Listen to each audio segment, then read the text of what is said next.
just add to the one we already got. Yeah, I think Cindy just updated it. I don't know what it's called now.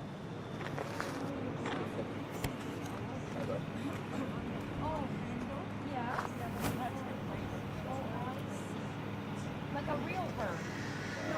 Oh, nice. But an action is a whole different ballgame altogether. Okay.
Yeah, I mean, yeah, just let it read. No, it's fine. Read your partner if you need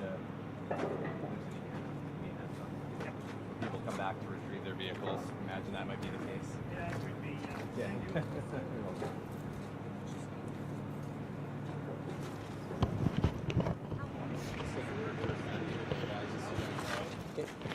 You beeping? No, I won't be beeping. Stressful. What's making it so?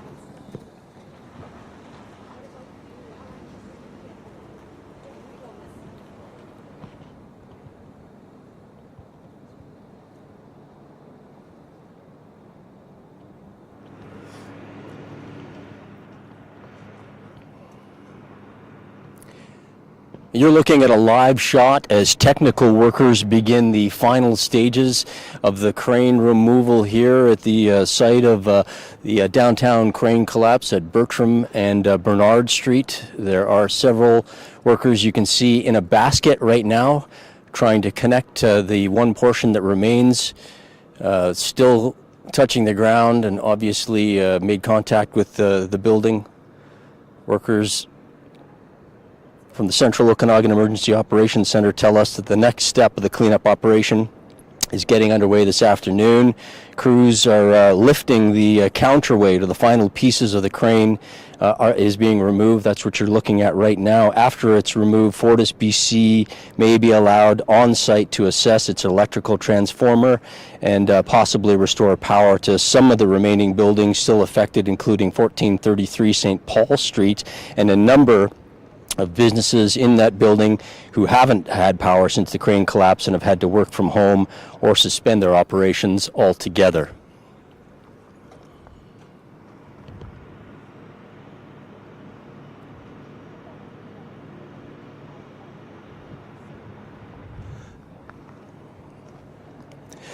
I'm Rob Gibson reporting live from the scene of the downtown crane collapse here in downtown Kelowna, just off of Doyle Avenue. You can see behind me crane workers are in the basket. They are connecting cables to what appears to be the top portion, the remaining portion of the crane that is still on site.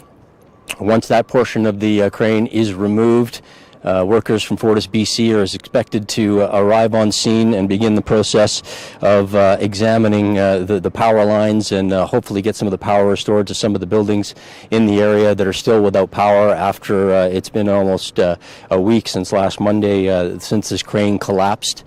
Everything has been shut down. I'm at the site where tributes are pouring in. You can see high-vis vests hanging from the fence that blockade the work site from the rest of Doyle Avenue. Tributes have been pouring in for the 5 victims that were killed in this tragic collapse. 4 of them were workers. 1 was an employee who was in the building impacted by the crane. You can see the workers are working near that building right now. Central Okanagan Emergency Operations Center spokesperson Maria Lee says the technical crews will be removing the crane or the remaining portions of the crane, and that piece has been ongoing. This is believed to be the final stage of the removal process, and at that point then Fortis BC will be allowed on site, and workers should have better access to the area to determine what else needs to be done. The corner of this building, you can see the damage that's left behind now that the rest of the crane has been removed. We'll have a better idea of the damage to that building and some of the other surrounding buildings once workers can access that area.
You're looking at a live shot of the last stages of the crane dismantling in downtown Kelowna, the scene of the deaths of 4 individuals, including 2 brothers who were killed in the collapse, Eric and Patrick Stemmer.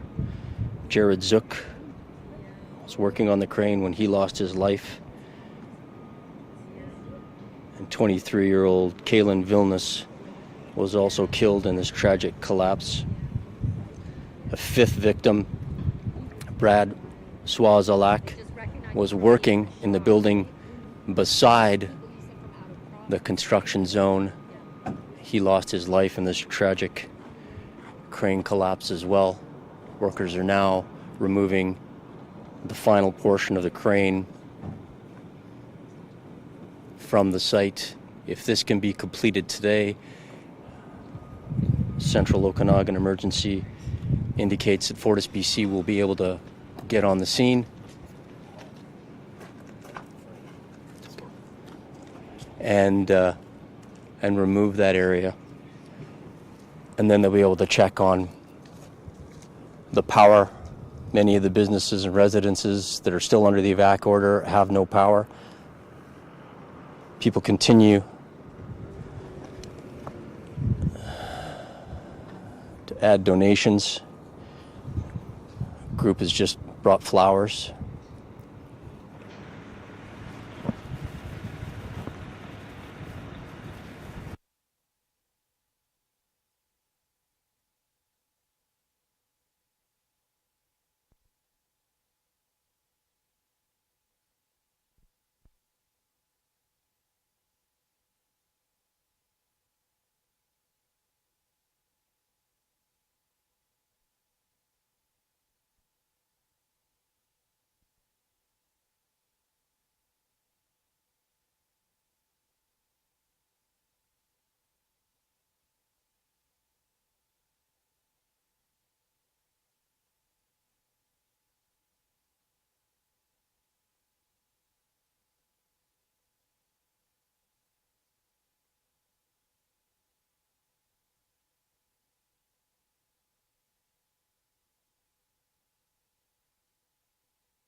That was the Vilnius family laying flowers, paying tribute to their son who was killed in this tragic accident. The father says he's been here every day. He doesn't want to talk. He's still trying to come to terms with this tragic accident. So sorry.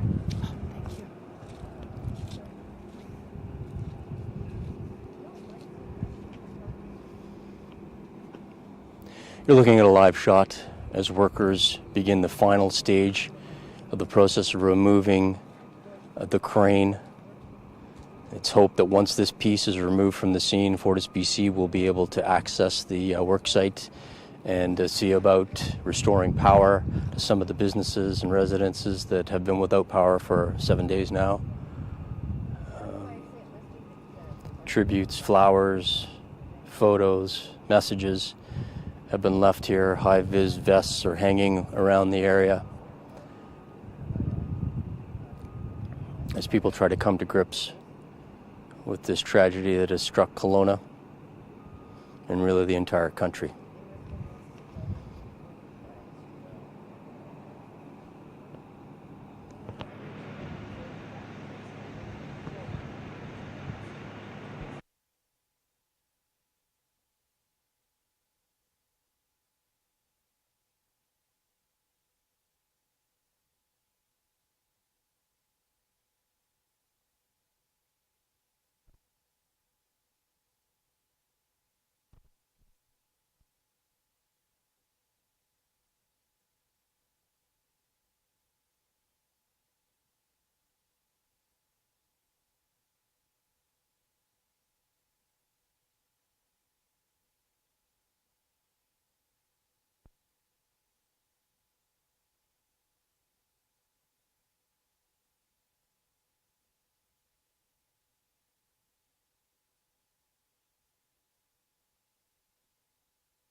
You're looking at a live shot as workers begin the process of dismantling the final portion of the crane that still remains at the scene of this tragic crane collapse, which happened 7 days ago.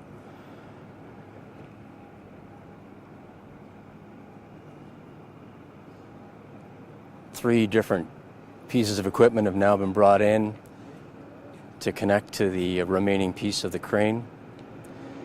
Workers are hopeful they can get that piece out of there, and then Fortis BC workers can access the site and the work of removing the rest of the debris can begin. I'm set up at the site of a makeshift memorial for the 5 people who lost their lives in this tragic event. The Vilnius family was just here to drop more flowers. The father says he's been here every day. His heart is broken, and he has no words.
You're looking at a live shot as workers begin the process of removing the last portion of the crane that still remains on the scene of the construction site, which was the scene of a deadly crane collapse a week ago. Workers are trying to remove the last piece so that the rest of the construction crews in FortisBC can access the location and begin the process of cleanup. Central Okanagan Emergency Operations spokesperson Maria Lee says the technical crews removing the crane, or the remaining portions of the crane, is ongoing right now. It's status quo for the evacuation orders. That may change later this afternoon. They're hopeful that once this piece is removed, the pace of recovery and repair and cleanup will quicken, and businesses and individuals who have been displaced for the last week will be able to return to their homes and their work. You can see workers on the building. Several connections have already been made to the remaining piece of the crane.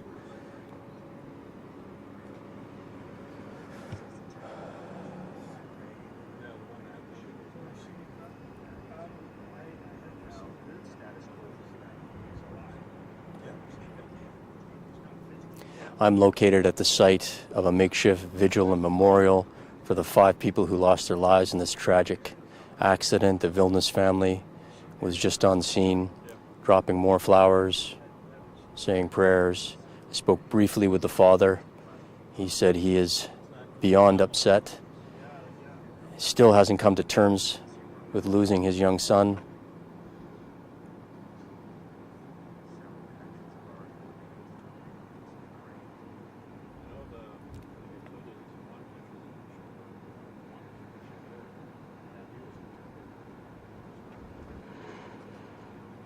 Once this portion of the crane is removed, workers will be able to access the construction site. FortisBC will be able to check the power.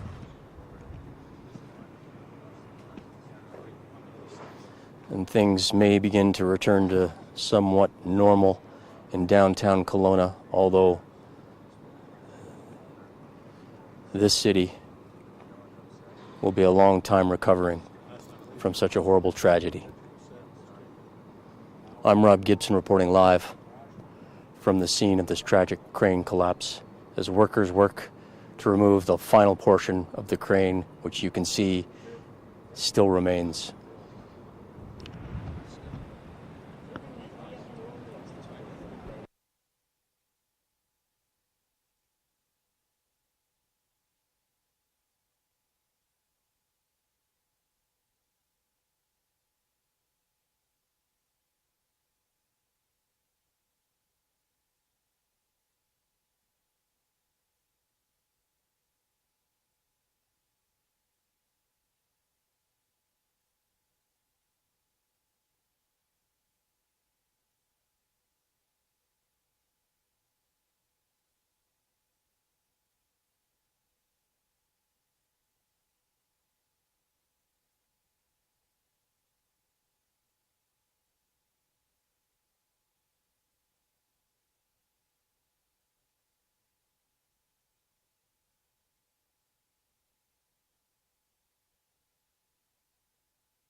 You're looking at a live shot as workers begin the process of removing what remains of the crane that collapsed here a week ago.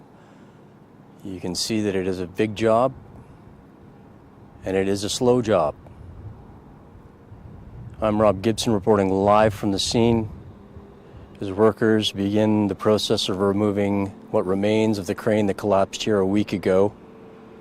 Central Okanagan Emergency Operations say these are the next step in the cleanup operation, and they're hopeful that if this piece can be removed, Fortis BC and cleanup workers that can then access the site and progress on cleanup should continue at a quicker pace. How long that's going to take is unknown at this time, as there are still obviously serious concerns about safety surrounding this area. Central Okanagan Emergency Operations Center spokesperson Maria Lee tells Castanet that the technical crews removing the crane, the remaining portions of the crane, is still ongoing, and it is status quo as far as the evacuation orders surrounding the businesses and residences that have been asked to leave the premises, either because of safety issues or a lack of power. Check Castanet's website for the latest on those areas and the surrounding zones that are impacted by the evacuation order. I'm located at the site of a makeshift memorial for those who lost their lives in this tragic event. The Vilnius family was here a short while ago. They came and dropped off flowers. I spoke with the father. He said his heart is broken and he is still struggling to come to terms with the loss of his son. He did not want to go on camera, but he did indicate that his heart is broken and he's still struggling to come to terms with the tragic loss.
I'm Rob Gibson reporting live from the scene of the tragic crane collapse in downtown Kelowna.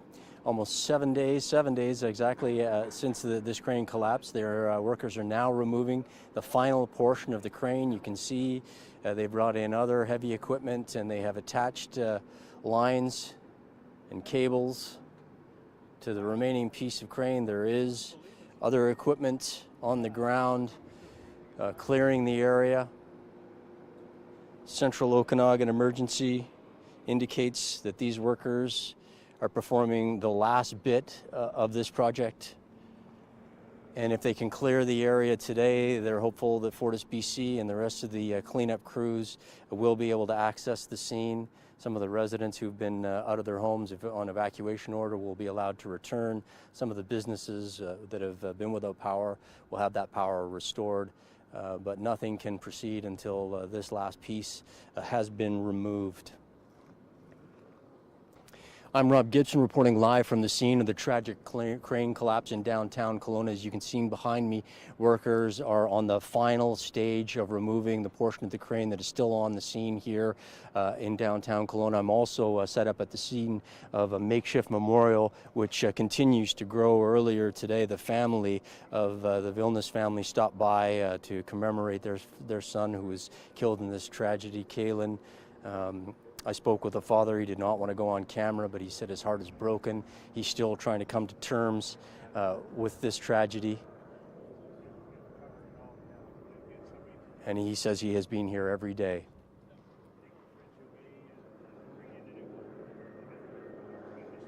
Once this final piece of the crane is removed, workers will have better access to the site, and the pace of the cleanup and the pace of the progress should pick up.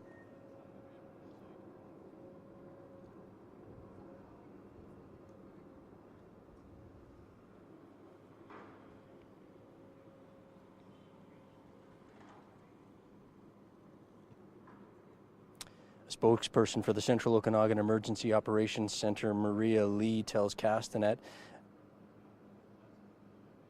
that the technical crews are removing the crane, the remaining portions of the crane. It is status quo as far as the evacuation orders go at this point until that piece is removed and a further assessment can be done. And then FortisBC will be able to access the site to see what state the transformer is in and to begin their repairs.